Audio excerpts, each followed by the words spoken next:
మూడు పార్టీల భవిష్యత్తుకు సంబంధించినటువంటి అంశంగా మారింది. మూడు పార్టీల భవిష్యత్తు ఎటువైపు వెళ్ళబోతుంది, ఈ జూబ్లీహిల్స్ ఉప ఎన్నిక అనేది ఒక దిశ మార్చబోతుంది అన్నటువంటి పరిస్థితి కనపడుతూ ఉంది. ఏంటి అంటే ఈ ఎన్నికని ఎలా చూడాలి, ఎన్నికల్లో రాజకీయ పార్టీల భవిష్యత్తు ఎలా మారేటువంటి అవకాశం ఉంది?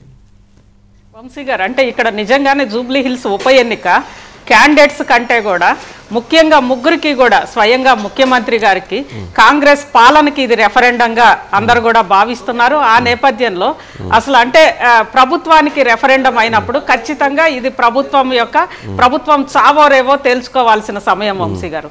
అందుకే జనరల్ గా ఒక ఉప ఎన్నిక కోసం ముఖ్యమంత్రి గారు వరుసగా 5 రోజుల రోడ్ షోలు ఇవన్నీ కూడా పెట్టుకొని తిరగడం ఇదొక వైపు. మరోవైపు బీఆర్ఎస్ ఉనికి ప్రశ్నార్థకంగా మారకుండా ఉండాలి అని అంటే ఖచ్చితంగా జూబ్లీహిల్స్ లో గెలవాలి వంశీ గారు.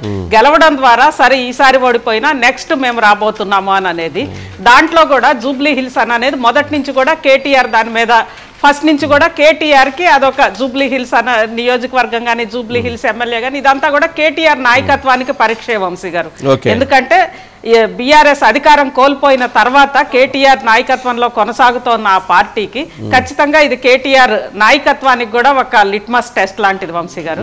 వీటన్నింటినీ మించి వచ్చే అధికారం తెలంగాణలో మాదే అని చెప్తోన్న బీఆర్ఎస్ ఈరోజు బీజేపీ ఖచ్చితంగా ఇక్కడ జూబ్లీహిల్స్ లో బీజేపీ గెలిస్తేనే రానున్న తెలంగాణ రాష్ట్రంలో రానున్న రోజుల్లో అధికార పగ్గాలు చేపడుతుంది అనే విశ్వాసం కలిగిస్తుంది వంశీ గారు. కానీ ఈ రెండు విషయాలు అంటే ముగ్గురు కూడా ఎక్కడా కంఫర్ట్ గా లేరు వంశీ గారు.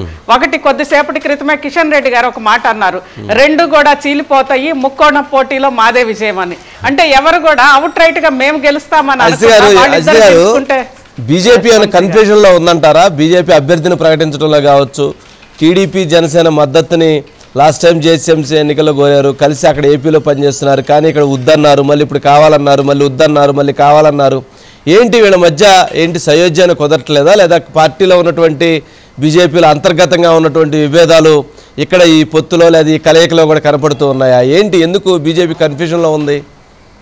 ఖచ్చితంగా వంశీ గారు, ఎందుకంటే బీజేపీలో ఒక్కొక్కరికి ఒక్కొక్క ఎజెండా ఉంటుంది వంశీ గారు. అంటే పార్టీ అధికారంలోకి రావడము లేదా ఎన్నికల్లో గెలవడం కంటే కూడా వాళ్ళ ఆ పొత్తులు ఇప్పుడు ఆంధ్ర కూటమిలో కొంతమంది యాంటీ టీడీపీ ఉన్నారు, ఇక్కడ ఉన్న వాళ్ళు, అందులో కిషన్ రెడ్డి గారు లాంటి వాళ్ళకి టీడీపీతో కలవడం ఇష్టం ఉండదు.